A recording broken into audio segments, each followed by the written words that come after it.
Many Bothans died to bring us this information.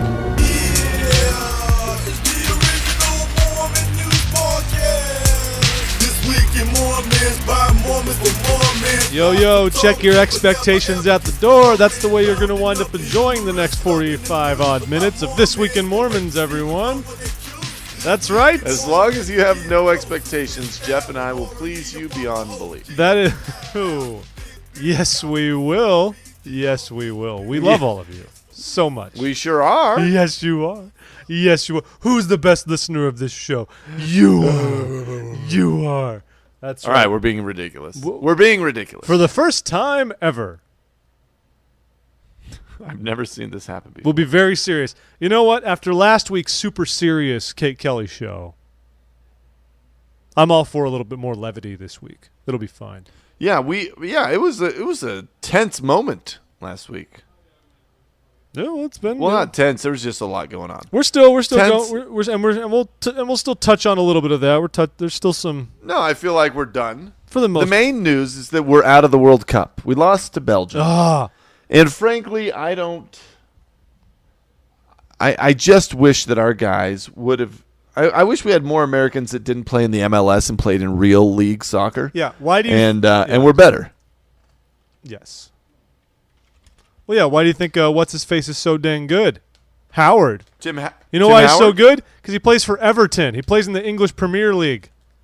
He was delightful. That guy has to keep against actual footballers, not dudes who are like, I'm on the Red Bulls. The Red Bulls? Your team is named after a drink? Yeah, that's fair. Okay, let's not chew the food. Sorry, I'm eating beef jerky, Jeff. This is a hard one to eat. Beef jerky is not the best choice. Do you not remember the time I issued a poll to discuss whether you should eat on the air? And the answer was a resounding no. No, it was like two people cared about your poll, and only one of them said no. And the other one said, I don't care. It was at least 3 people. But 2 of them were you and Danielle. That counts as 1. I never vote on my own polls. How dare you? That's not true. I don't How dare you? I'm sad about the World do it like Cup. Chocolate Rain, where I lean back to chew. So you keep talking. Chocolate Rain. I'll keep talking. Okay. I don't know if I have much to report on, but it's been just. No, how do you wait? We're just done with the World Cup stuff. This consumed my life. Well, it was a great here game. I mean, Tim Howard was amazing. I wish the U.S. team would have played with the same intensity they had in like the last 10 minutes. Mm-hmm. Because other than that, they seemed very listless and intimidated. They were playing too much defense the whole time. I kept being like, they'd get the ball and then they just punt it back down to the other end just to get it away and give it back to Belgium. They played a lot of defense and they weren't good at defense. That seemed to be the problem. I thought. And I'd say, guys, if you're stealing the ball away from them, don't just kick it away and hope that you can make a move further downfield. Just take the ball and work a formation, make something happen. But this is Jeff gives me the same advice for dating. I do. They are identical. He has one coaching advice. Yeah. Guys, don't take the ball. Any Hold sport. it back here. You gotta drive it down the field. Except baseball, where if you're batting, you don't want to hold on to the ball. That's fair. Baseball is actually unique amongst major sports because it's the only one where the projectile is actually where the offense actually wants to be as far away from the projectile as possible. Every other sport, basketball, football, everybody, you want the ball. But in baseball, no. You do not want that ball. No, you want it to come to you, and then you want to hit it away. The same as in basketball, where you want it, and then you want to send it away. Yeah, but even in baseball, you can't even touch the ball if you're the offense. If you touch the ball when you're on the offense, you're out. Unless you get hit by a pitch, obviously. But excellent point, and then you get a free base. Hey-o. Yeah, a BB, a base on balls. So the World Cup's exciting. I don't know who you're pulling for now. What's your quarterfinal bracket like? I want the Swiss. What do you mean they lost? Then Argentina. Okay, then. I'm going for Messi. I'm just all Messi now. I want Costa Rica to take the whole thing. What about the Ivory Coast? Are they out? They're out. Colombia, well, yeah, they didn't make it past the group stage, unfortunately. So teams I want to see go far. I want Colombia to beat Brazil, just because I want anyone to beat Brazil. And Colombia has actually played some great football, so I'd love to see them go on. Germany, France, I'm neutral on that game. I have no preference. Go Germany. I hate the French. Okay, there we go. Argentina, Belgium. I don't know. Argentina for sure. Belgium needs to go down. Argentina hard. will win, but part of me wants to say Belgium just because how often does Belgium go anywhere in the World Cup, you know? Didn't we just lose to Belgium? Though, if the Netherlands were to beat Costa Rica and Belgium were to beat Argentina, you would have a Netherlands-Belgium semifinal, a low countries bash. Talk about smashing it up. How often do the low countries ever have the chance to fight about anything? Oh, this will be wonderful. Yeah, all right, excellent point, Jeff. This could be good. Though I'm pulling for, but Costa Rica versus Argentina could be good too. Basically, I want Costa Rica to go the distance. I think that's what's necessary. No, I want Argentina. Why? Finally, a country that has never won a soccer championship. They've won the World Cup, haven't they? Oh yeah, they may have. I just feel like they've earned it with that Messi fellow. I believe they've won many. I mean, Brazil has the most, but I'm pretty sure Argentina has a handful of them under their belt. Wait, so besides the World Cup, what have you been up to this week, Jeff? What exciting things Argentina won it in 1986, but that is their only one. What else have I been doing? Tell me about your life. Did you go out to a dinner or play a board game? I'm trying to think. I went to the beach. What now? No. Happy 4th of July to you, Abe. Yeah, it was actually very fun. The problem with DC is there's water everywhere, but if you actually want to go to the real beach, the actual Atlantic Ocean, you got to go to Duck Beach. I've heard that. We didn't go to Duck. You actually go to like Ocean City, Maryland, or we went to Rehoboth in Delaware. So a group of us from our ward, mostly married couples, a few outlying single people who don't know what they were thinking, but that's okay. We all went out to Rehoboth, which involves meeting up at 5:30 in the morning. Is Rehoboth, is that the whore in the Bible that they kill? Yeah, sure. Let's go with that. Okay. So it was actually a lot of fun. The thing that cracks me up here about the beach, though, is, you have to get up at the crack of dawn because you want to beat traffic in the first place, and especially on the Chesapeake Bay Bridge, you want to beat traffic going on that thing. 'Cause it's a bottleneck to get over to the eastern shore. So I know that's true. But it was a fun day, nice weather, enjoyed playing in the surf.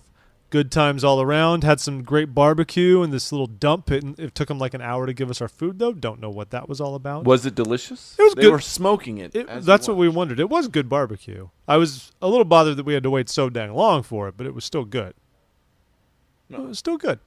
So that was the big highlight of the weekend. I did that, and other than that, I'm just trying to learn more about my calling and how to be effective with it. How is Elders Quorum presiding? Well, presidenting. It's slow going. I believe I talked last week about the difficulties in reporting for home teaching, and so that's something. And have your counselors rallied around you, and you have changed the face of that DC ward? Yeah, already in 2 weeks. Well, Jeff, everything is. What have you been doing? Legislating. No. So anyway, that's going fun too. It's fun. How are you doing? What's going on? Oh, I'm well.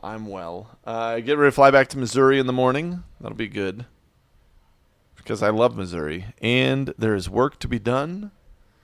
We had the delightful experience of being audited by the post office today. Oh, you want to go public with that? Yes. Tell me more. So that's exciting. Well, it's just being audited by any organization. Well, because they all they come and check on you. And we're 6 years old. We've always been small enough that it's just like, whatever.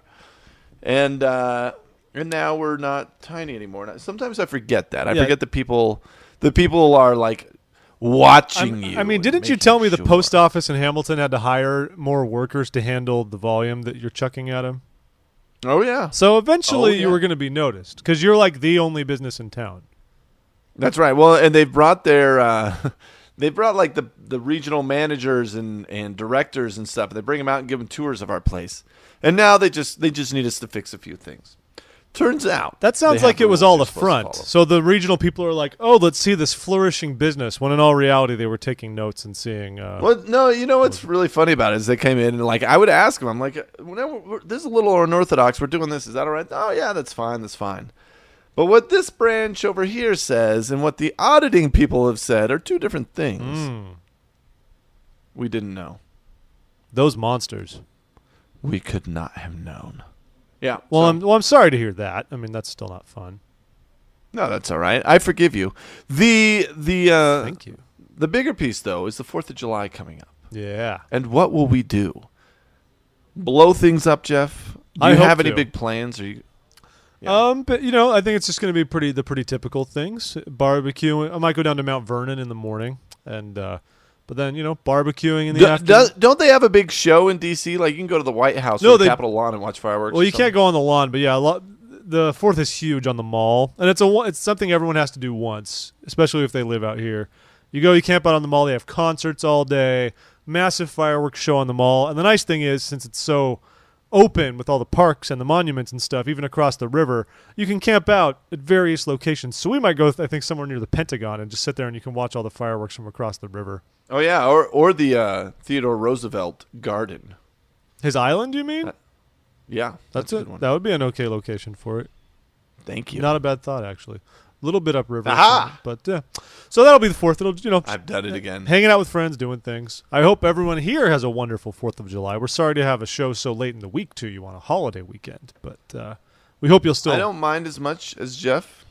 I do. You don't understand the intricacies of demographics and scheduling. Yeah, Al, that's fair. you are so bold. You would want us to post one of our most boring shows against the Winter Olympics if we were on broadcast television. And I say, no, it's better to do a rerun that week. Better to do a rerun. All right, that's fair. Yeah. Okay. Oh, whatever. So we got some big news this week. All kinds of just random stuff going on this week. Yeah, a lot of news. If you had to pick the headliner, it'd probably be the Hobby Lobby piece, right? Oh, I will give the headline to Hobby Lobby. Yes. So, hobbies and lobbies. Mm-hmm. Now, this is interesting because it's been going around for a while. Where with the Obamacare stuff, the Affordable Health Care Act, they were saying that companies had to provide health care, and it was a universal health care plan sort of standard, and in that was birth control. Mm-hmm. I'm sorry, birth control. And Hobby Lobby said, no, we are a privately held company. We would like to be able to dictate by our own conscience how we run this or what program we offer. It was the Supreme Court, right, that upheld it? Went all the way to the Supreme Court. Well, the Supreme Court basically struck down that provision of the Affordable Care Act. Well, and what it was is it was the 4 kinds of birth control out of 20. And so there's 4 kinds that like the morning after pill, the week after pill, those kind of things that they feel like harms the fetus after conception or after it's been fertilized. Uh-huh. One's the embryo, right? Yeah, because there's some birth control that prevents actual fertilization of an egg, and there are others that they're okay with that. There are others that prevent the egg from actually implanting in the uterine wall, and so that's what this was more about. Ones like that. Now, people like all of my Facebook feed was like, "Oh my gosh, we've taken a huge step backwards for women's rights. Yeah. Women are oppressed based on religious freedom." Do you feel like that's the case, Jeff? Do you see any merit in that, or is that just a misunderstanding of the ruling? I hate speaking about it at all as a man, but I don't know. I should ask Danielle what she feels. She doesn't care. She's a woman, Jeff. Don't bother. She doesn't. We have the priesthood, dang it. This is men talking about women's issues talking about women's issues. An all-male Supreme Court, made this ruling, by the way. I can definitely see all sides of this argument, honestly. And I'll admit I don't think I have strong opinions one way or the other. Help me understand. So I understand the notion of you're saying, like, look, I have a small company and we're based on family values that are also rooted in religious stuff. And so we don't want to provide contraception. The church itself does not provide contraception for its regular employees. Danielle and I actually talked about this, whether old BYU health insurance covered birth control, because I think it does. But church employees don't get it. Where did you go, Al? I'm just listening, Jeff. Okay, I don't know where you went. Just lies down. Okay, so Al is on the floor in the fetal position, everyone. So I'm stuck in my bedroom, and so I'm sitting on my bed. It seems just natural. I just lean back. Fair enough. Do what you want. So I guess the kicker there is people view it as a religious freedom issue, a free speech issue. The church is on board with this ruling because it says, hey, it violates our religious stuff to require us to provide birth control. I do think it's interesting, though, because at the end of the day, it's your employees who might be the ones who don't necessarily believe in birth control. I guess it's fine if you don't. I guess. Well, the Hobby Lobby position is that they didn't want to have to pay for these drugs that they didn't believe in. Well, right? But the other funny thing with it is if people are missing is based on this ruling. If your company is under the Hobby Lobby ruling, and as a woman you still want birth control, because of it, women are still privy to free birth control from the federal government because they're being denied it by their employer. And that's pretty much been standard procedure for a long time. So we can't argue on the side that you're being denied rights as a woman or whatever else. But there's also, what we're forgetting is options are available still to those women, even if it doesn't come from your employer. Now, are we okay with birth control being an inalienable right for women? And I feel like is that a thing? And I feel like that's the other question: is birth control an inalienable right, as you say, or is birth control a right or a privilege? Well, because I'm sure this is bigger than what I understand it to be, but like from a medicine standpoint, right? Like, I mean. The government's not going to pay for my vitamin C that I buy over the counter and take, or like preventative drugs and things of that nature aren't covered in most healthcare plans, and so prevent me from getting a baby.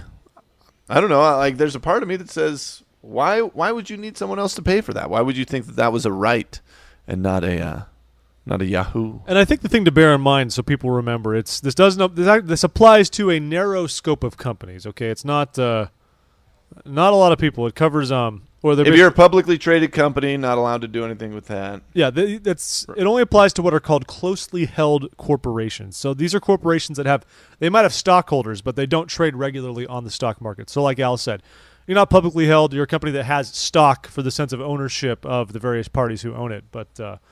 So it's a much narrower scope along those lines. Now, does this set any kind of a precedent? That's the concern. Yeah. As a Mormon, right? Like there's a lot of other religions out there that have some quirky views that I might not think are fair, and does it all of a sudden empower all of those?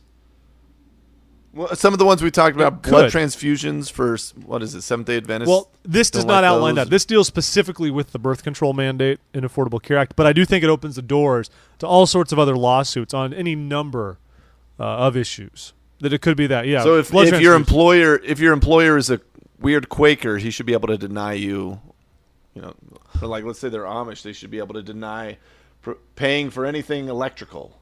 Yeah. Exactly. I mean, what we're seeing is the concepts of free expression of religion is running right up against concepts of discrimination, and that they've always existed, but I feel like now they are really smashing into each other.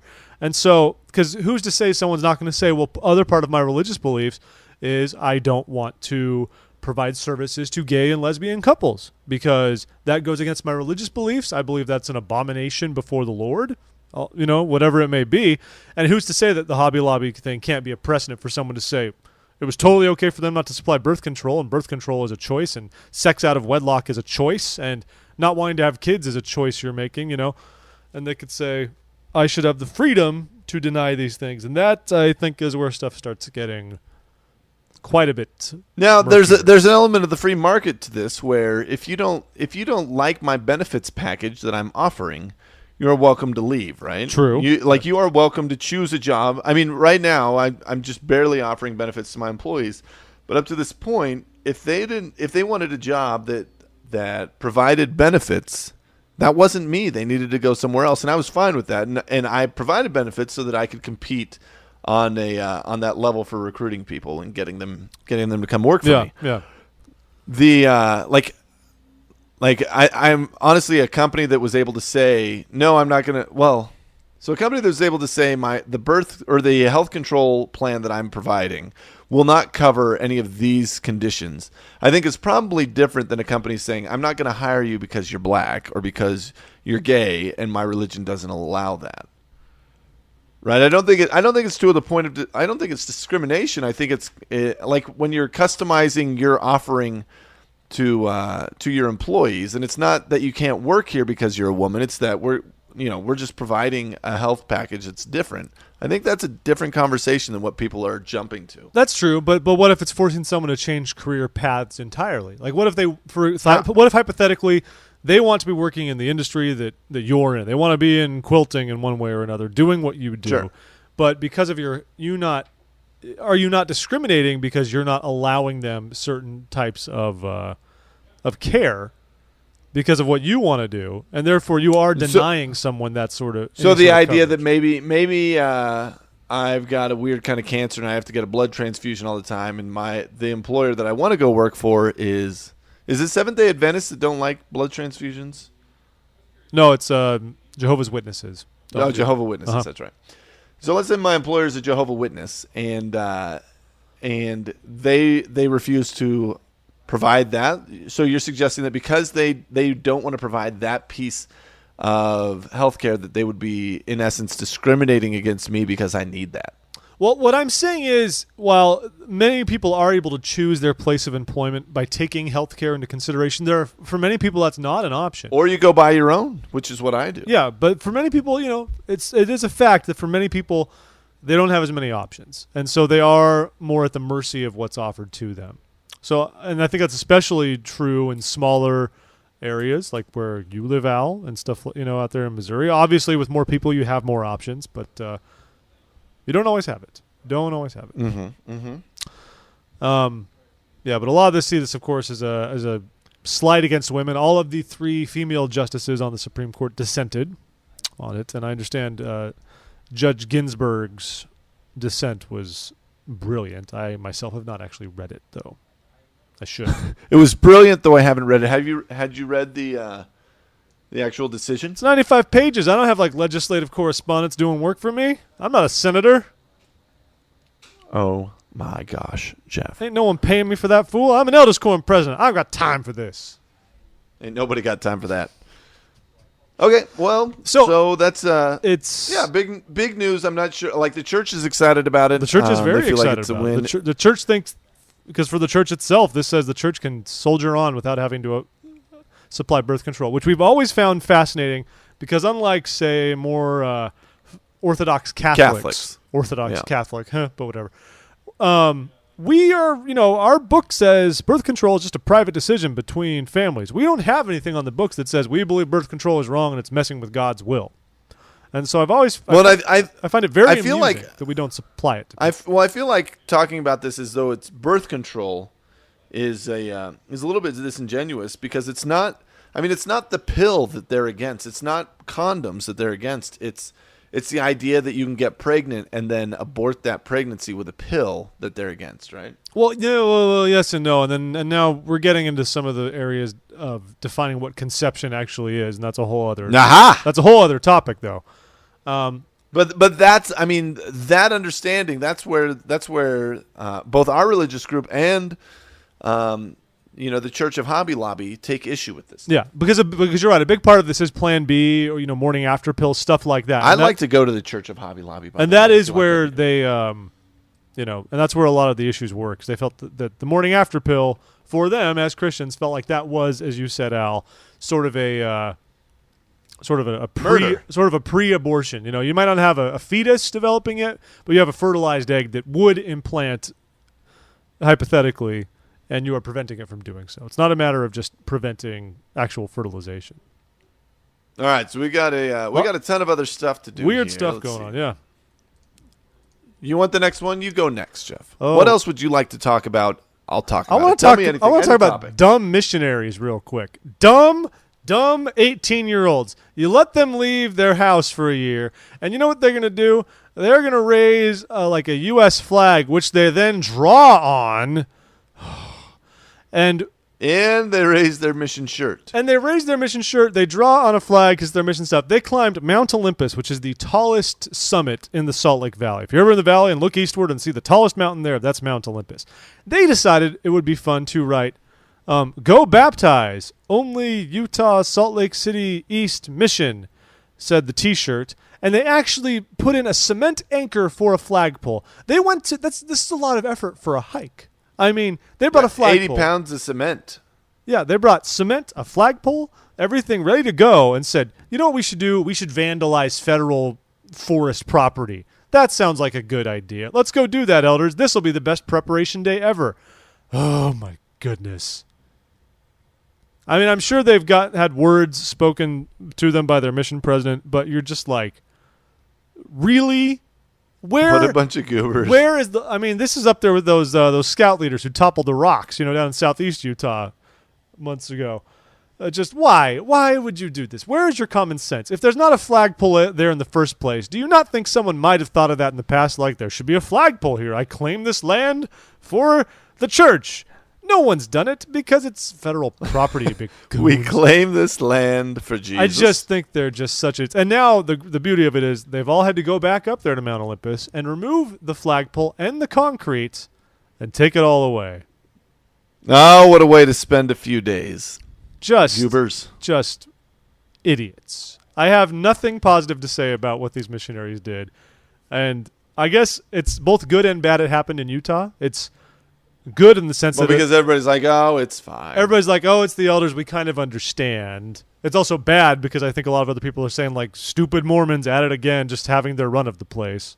But maybe if this would have happened in some more remote area, it would look even worse, where people would wonder if dumb Mormons were running into town and destroying nature. They're like, who are you fools? Yeah. So that happened. Congratulations, Salt Lake City East Mission. You are Reaganing. You are having a great week. You can do no wrong. Along with congratulating people. Yes. That's my transition. That's all I had prepared. A beautiful segment. Jabari Parker. Love him. Had an article written about him in the New York Times. Now, Jabari Parker is interesting right now because he left after his freshman year at Duke. So he went 1 year of college. I'm guessing the math classes were harder than he expected, and he decided he had to drop out of college. No, he had to get out after Duke had that porn star. You can't have Jabari Parker and a porn star in the same campus. It doesn't work. There was a Duke porn star? We talked about this. I don't want to sit on it, but yeah. Oh, yeah. There was a freshman who was engaged in the industry, we'll call it. Oh, and they got kicked out. I remember. She didn't get kicked out. She didn't do anything illegal. She was just, very strange. Oh, well, I don't remember this discussion then. Anyway, better that you don't. So Jabari Parker, 19-year-old, he's foregoing a mission. He's foregoing a mission and deciding that he's going to be a better missionary up with the Minnesota Timberwolves. No. Milwaukee Bucks. He's on the Bucks. Oh, Milwaukee Bucks. That's just as bad. Like, if he would have gone to maybe a team that had some sort of media exposure, I feel like you could say, I'm going to be a better missionary here. Yeah. Like, let's say he went to the Indiana Pacers, say. You're going to get great exposure and do a good work. The Bucks, no one watches the Bucks. Or imagine if he would have gotten on the Clippers or something like that. That would have been sweet. But the problem is no one watches the Bucks, which is why the Bucks got a good draft pick, because the Bucks stuck, right? So that's why they get a draft pick. So now they got Bucky, and but I don't know how it works in basketball when you're drafted. I mean, obviously he still has to they draft him, which just means that they get to negotiate with him. He could still turn it down, couldn't he?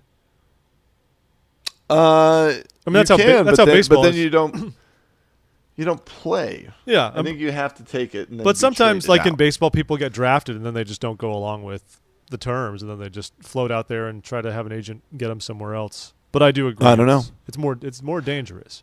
So Milwaukee Bucks. Well, so anyway, he's the first African American Mormon to be drafted into the NBA, and that's pretty exciting. Good for him. Yeah.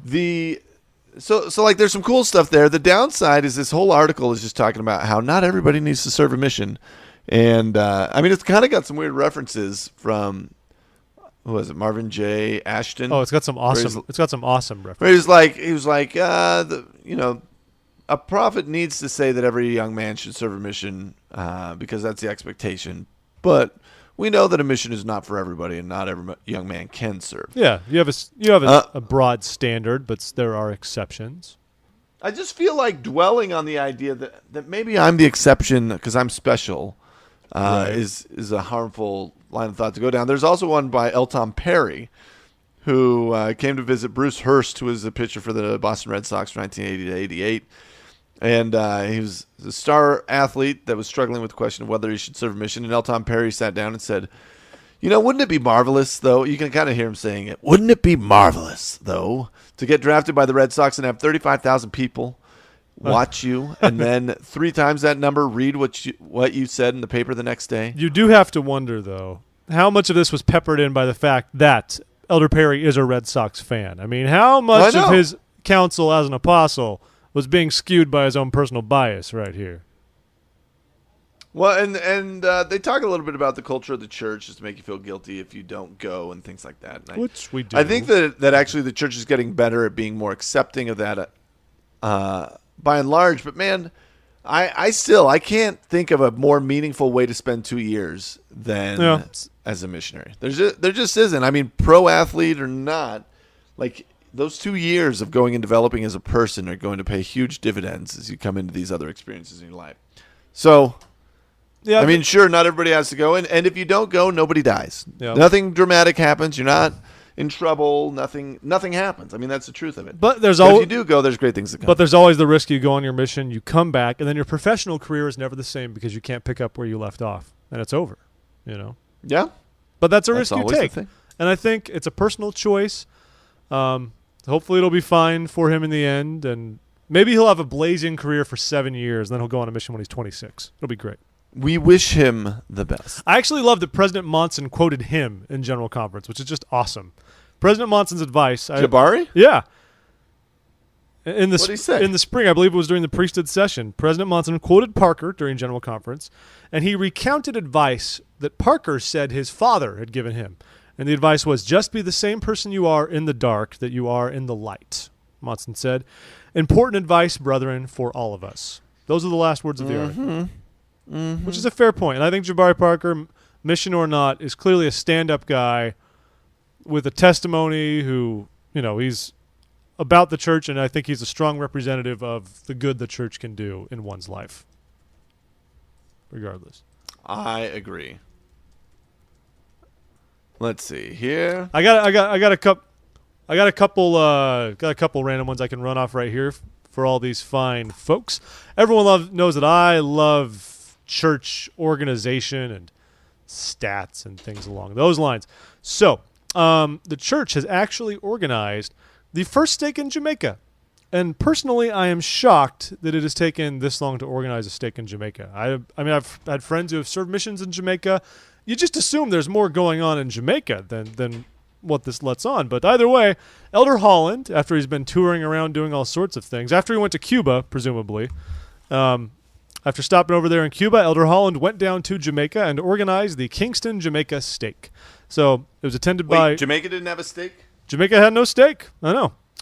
But there you go. Elder Holland was there with Jay... I was going to make a really dumb joke about not having a steak but having jerk chicken instead. You're an idiot. But I wouldn't make that, Jeff. I wouldn't say anything like that. There are no positive words I can use for what you just said.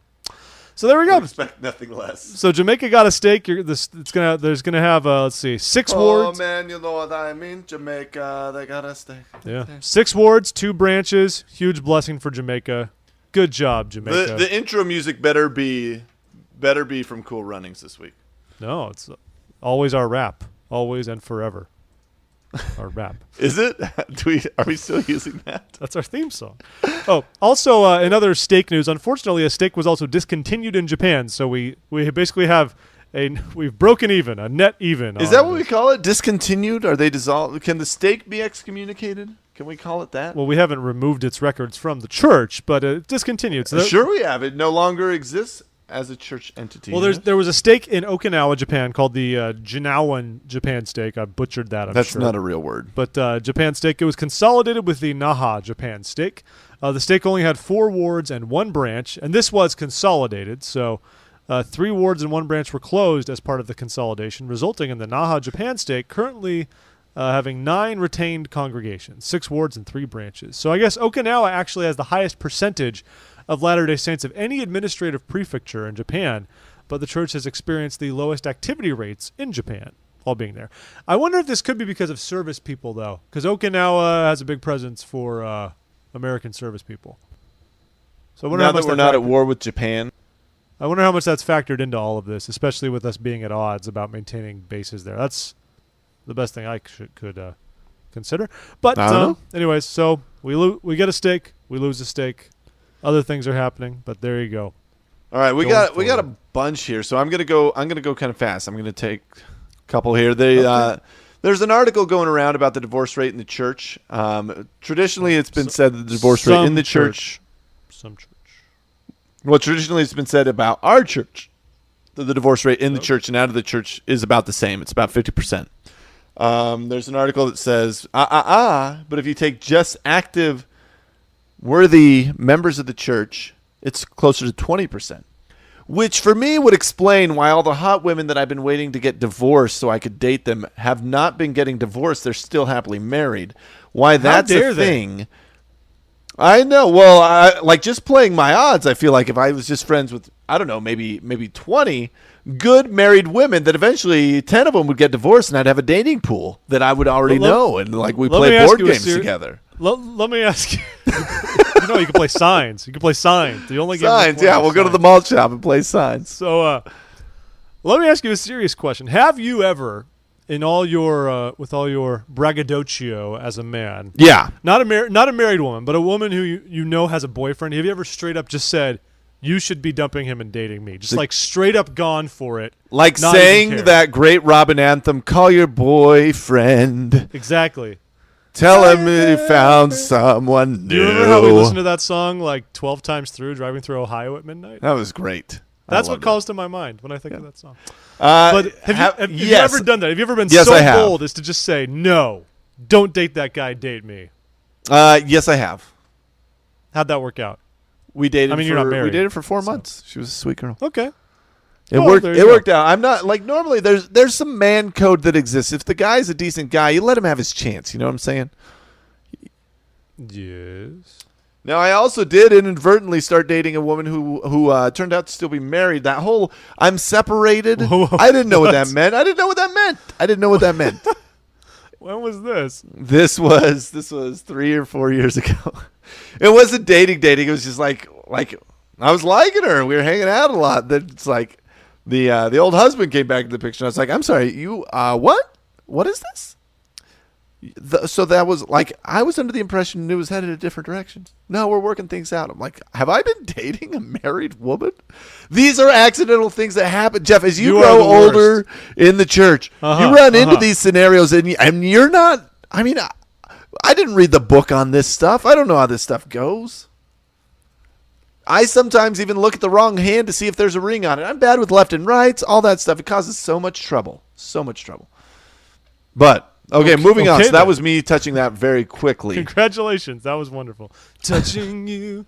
There's another one that I'm loving right now. In the National Geographic, they're doing a piece on, like, Drugs Inc., and they have one bit it's called Confessions of an Elder, and it's an elder in our church, an elder like Jeff and I are elders, not a missionary elder.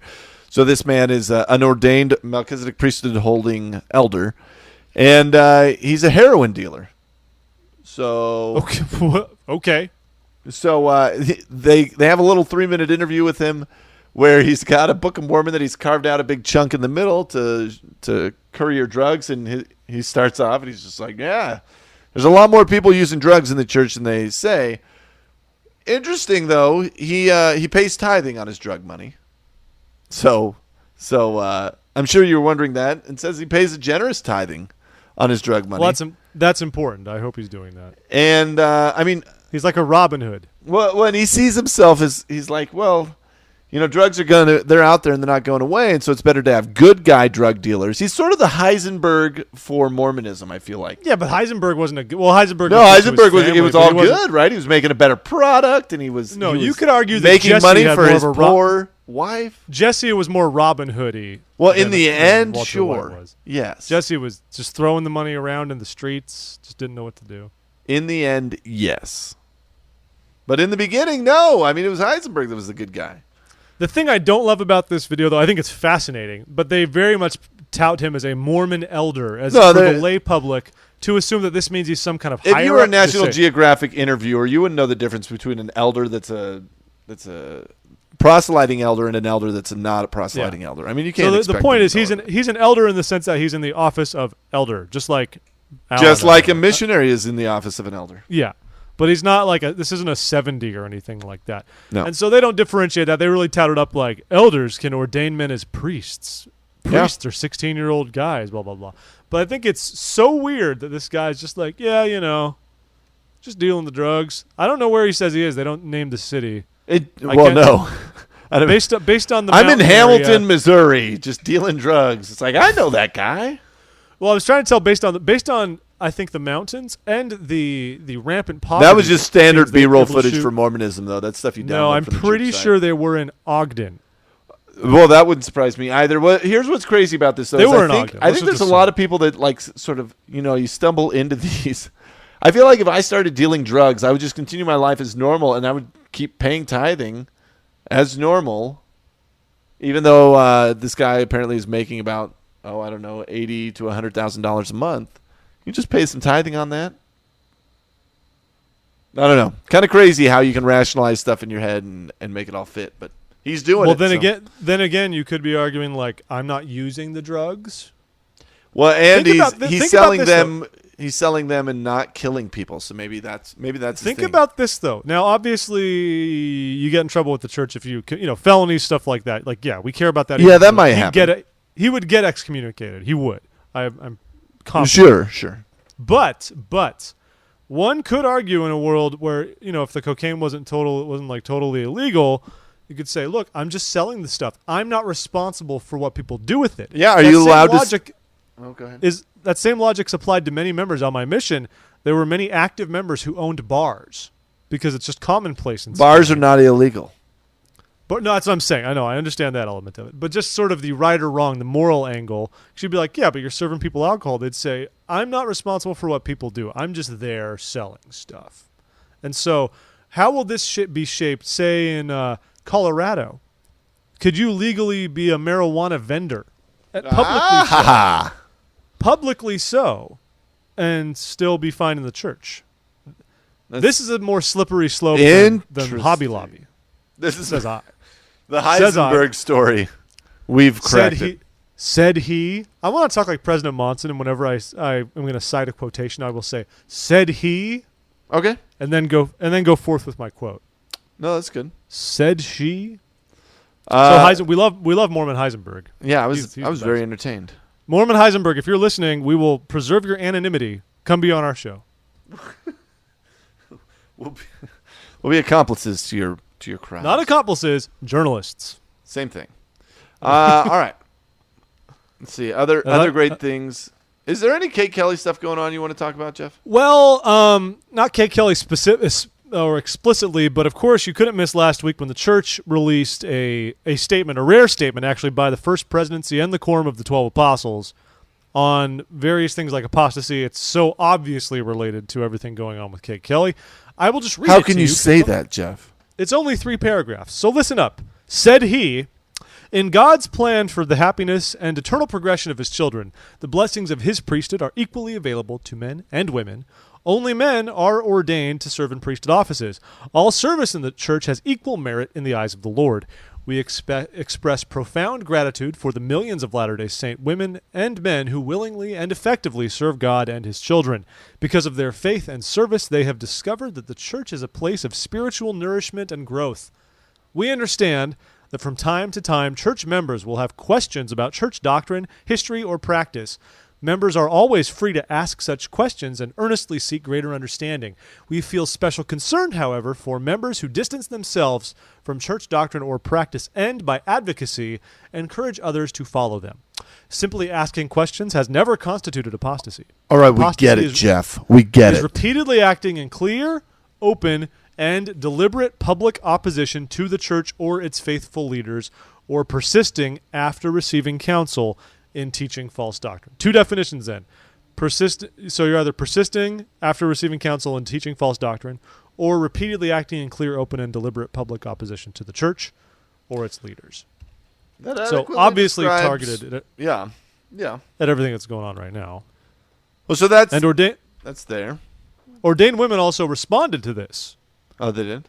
Which is fascinating. This is what Ordained Women says, because Kate Kelly believes this actually exonerates her. So they said they, we sustain the First Presidency and Quorum of the 12 Apostles and are grateful to receive guidance from our leaders. We pray they will continue to respond directly to the needs and desires of church members and take their concerns and questions to God. The statement describes current church policy on priesthood, in which, quote, only men are ordained to serve in priesthood offices, unquote. There is no mention of why women cannot be ordained or that they will not be in the future. We continue in that sincere hope that our leaders will prayerfully bring this question to the Lord. We also acknowledge that the statement publicly discloses the official definition of apostasy from Church Handbook of Instructions, Volume 1, a volume of church policy that is available to thousands of male leaders, but restricted to only 9 women in the church. We affirm that we are not acting in opposition to the prophet or the church, have not taught false doctrine, and do not meet any definition of apostasy. Signed, the Board of Ordained Women. They got him. I think they're missing. Got him. I think they're missing something there. What do you believe they're missing here, then, Al? Well, what I believe they are missing is the idea that they've done nothing wrong, right? That they have not advocated that the church is not correct or that they're not doing it right, where in fact they have. I feel like that's what's missing. I think what's missing is the very fact that, like they say, belief is one thing, and I think it was different when something went from a belief that one had about female ordination, and it shifted into a teaching. And I think that's when things changed. It's one thing to have a belief, but it's another thing when you are teaching something as... When you've created doctrine of your own and said this is the way it's supposed to be. Even if you're arguing that it's not a doctrine, the bottom line is you are teaching something that is contrary to what the church says. And you're actively teaching that and trying to recruit people to that line of thinking. So, of course, there's a problem there. And I do wish ordained women would just show any form of contrition. And I've said it before. Anything. Just to appear a little bit more moderate, you know? This doesn't have to be so zero-sum. That's all. So we had... I'm sorry. I talked over you. I don't know. I mean, I've just got some other random... Let's see. I was going to go real quick on the pro-Russian supporters that have taken over a chapel in Ukraine, in Donetsk. Uh-huh. So I guess what happened is they were... it's just a community building sort of thing that they took over as their headquarters, much to the chagrin of church leaders over there. So yeah, and to all of us. We don't have any. We don't have any new information on this. We don't know if they're still there, if it was just a temporary thing, but kind of nuts. That stinks. That does stink. The church should issue a statement on that. Hi, Lots more statements. We are disappointed with the seizure of our own private property by militant forces, and we encourage them to give it back. Signed, Michael Otterson. It'll be great. That's a great idea. Do you remember from actually, it's been almost a year. Remember a year ago, it's been over a year. A year ago, this guy, Wayne Dodge, assaulted somebody in a church building because they, took his seat. Yeah, they were in his Remember pew. This? No. They were in his pew. That man's pew. There was a missionary farewell, so it was crowded, and so a visiting family didn't know, that there's an organization of these things, an assumed place where people sit every Sunday. And they sat in his pew. It got really ugly, even so much that later on, the man actually exited, and then the guy hit him with his car, too. Hit him with his car. That was one time he hit him with his car, Jeff. I don't know why we keep going back to that. So he's only had to pay a $500 fine, no contact with the victim, but he's going to serve 30 days in jail. Worth it. Done. Worth it. And that is the U.S. legal system, folks. That took 1 year to sort that one out for a 30-day He got jail his sentence. pew back, though. He got his pew back. Good job. I'd also like to note a great one, a humorous one that I have enjoyed this week, called Enchanted by an LDS General Authority. Uh-huh. Did you see this one, Al? I did. It's just a KSL listing for 2 chairs that apparently have been we're in an apartment that's used for general authorities who are visiting from out of town. And so the apartment's been refurnished, and so they're selling these chairs. What's funny is just the write-up. It's all very, very Mormon cliche, biblical stuff. They're saying because apostles have sat in them, they're enchanted now, yes? Well, but then they're joking. The whole writing of it's funny, though. I mean, they say, by benefit of my birthright, these golden seats of strength have passed into my possession. Now, though I have received revelation that my time with these marvelous works and wonders must come to a close, I testify with every fiber of my being that these single-serving couches provide a celestial level of comfort. It's silly, but I laughed. I thought it was a funny read, too. It was very amusing. Let's be honest here. So Verily I say unto thee, comfortable seating has been manifested upon the earth. All right. All right. It's probably you that wrote it, and you're just trying to plug it, and you sneaky. I do not post to KSL. Let's see. There's Saturday's Warrior is returning after its 40th. Why? 40 years ago it was put on, and it's coming back as a play in Arizona. I'm not sure where. But just Arizona and just Arizona. And so they're saying it's a big, beautiful show, taking more than 20,000 man hours to put together. So I'm sure it's heavenly. Very exciting things. I'm excited for A Nose is a Nose is a Rose is a Rose Part 2. But they've brought it up to modern. Like they've actually restructured it. They've brought it up to Will code, there still be tank tops to indicate the non-member heathens and capped sleeves to indicate the good ones? I don't know. Maybe I hope so. Not. But I hope it filters all the way down to 6-year-old girls. Will they be driving a Jeep, or will they now be in some sort of a Kia Soul? No, it'll be a Nissan Leaf. A Nissan Leaf. That's the cool kid car. They're all hanging out of it. Yeah. Hey, listen come to how on, it Flanders, makes let's no go, noise. man. What? I don't know anything about. I've never seen Saturday's Warrior. I've never. Jeff, you would. I have zero functional knowledge of. You would it. love this. I'll find I just know it it's and send it to you. Famous. Find it for me. One other one. Let's see. 170 years ago, on June 27th, was the anniversary of the martyrdom of the prophet Joseph Smith, and also an anniversary of the rededication of the Nauvoo Temple. So, meaningful dates in the church history. 170 years ago. Other news: ordained janitors. Everybody. Al hates it. I think it's just funny. I mean, come on. It's stupid. It's a website copying ordained women whose purpose is to actually get the church to pay for janitors again. If you remember, up until like the early mid-90s, the church used to pay cleaning people to take care of its buildings. Then it decided, in some sort of a move of consecration or whatever, that we should be the ones going to do that. There's nothing wrong with that, but it's always a struggle to get people to go and clean the building on Saturday mornings. I've never seen it not be a struggle. Mm-hmm. Ever. Mm-hmm. So they believe that we have a right to pay people. And you know what? I say if we can invest all the money to build City Creek, we can pay janitors. So I'm on board with this. I'm signing up. You're on board. You're in. I'm in. If this results in me having a disciplinary council, so be it. This is my faith. I'm against it. I think it's stupid.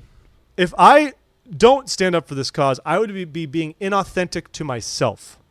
And that is not appropriate. I must be authentic to myself, and I believe in paying people to do work that I don't want to do because I'm a capitalist. You are a capitalist. That's fair. Okay. Well, also, whatever. I think it's stupid. Well, that's let's see. Apparently, so the Mormon Battalion site in California got an award. Yay, them. What was the award? Just some award from the tourism. Most well done overkill for a site most people don't care about, which it deserves. It's a very well done site. They got it. There's also a petition going around to have LDS leaders screened, run just a generic background check, a criminal background check, to see if they're criminals before letting them work with children. So two things. One, great idea. We should be doing that. Absolutely. Two, are petitions the right way to get this stuff done? Is there Al, I believe the events of the past 3 weeks have shown us that petitioning is the only way to get things done. Indeed, we should be marching ourselves on. What if we got a bunch of sex offenders to march into priesthood? Or they would have to march on the Relief Society so that they were recognized. Yeah, I will gladly say this. If they were to actually let sex offenders into the priesthood session because they're dudes and not let women in, okay, that's... Jeff, that happens all the time. Nobody checks if you're a sex offender. You just have to be a man. Sex offenders have to have identification with them. They should be required to disclose if they are registered sex offenders before going into church meetings. Is that true? Sure. Why not? They have to produce their papers. Like at any time, I could be like, "Show me the papers." Like, well, it depends on the state. You have to publicly disclose where you live and update that address, or your parole people or whatever can come after you. I don't know how it is in every state. In California, under Megan's law, it's harrowing. I challenge all of you in whatever state or country you're in. If you have a database that shows where registered sex offenders live, you will find out that they are all around you, and it's scary. It's all around you. Here's the thing, though. When you look at their offenses, it seems that the lion's share of them usually involve an offense along the lines of statutory rape, like an 18-year-old guy had sex with a 17-year-old girlfriend consensually. But because of that, he's a registered sex offender. So a lot of them are that. But still. They should let them unregister so that down the road they can have. Just unregister. No, it stays on the books forever. We had say unsubscribe. Yeah, a missionary passed away, sadly. What was that? Well, there was a missionary, Matthew Palmer, serving a mission in Madagascar. He died of basically of like a brain aneurysm, something along those lines. He passed away in Johannesburg. They flew him out there. He had internal bleeding in his brain, and his family went out there. It's actually a very positive story. They talk about how wonderful of a kid he was. The family is actually donating his organs. The doctors in South Africa say could help as many as 80 people, all in Africa. And so it's even like a final gesture to really make a difference in all their lives. So it's actually a very touching experience. Good. That's not easy for any family, but I'm glad they are finding the silver lining in this experience. And also, how do I say it? There's no way to say this without sounding crass. Death is not fortunate in this sort of any of these situations, but at least this wasn't because of like stupid accidents or getting hit by a car. This was a medical thing that no one saw coming. I feel like if I had a family member who was a missionary who died and they died because of they were on their bike and they got smacked by a car for some reason, I'd be even more upset because I'd feel like that's more avoidable. An aneurysm is something that happens and it's terrible, but it's also totally unrelated to any conduct or any situational stuff. Huh. And we're about out of time. But Jeff, you say there's a third Temple movie coming, yes? Oh, I have it on extremely good authority. It might even come to Utah sooner, but it should be here in D.C. at least. We will be getting a third Temple movie. Why are we getting so many of them? We were at two for like 20 years.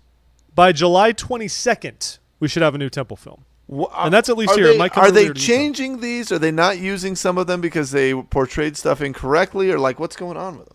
I believe we've often had two. At least the old ones from 89 and 90, it was just two. And I think that was just to not let us fixate on the notion that any of the characters being portrayed were those people. None of the actors were those people. I think it's just to give us different takes on it and that we remember that these are representations of what is portrayed. What if we had one that they were just actors sitting in chairs in like black shirts on a black screen and they were just reading their monologues?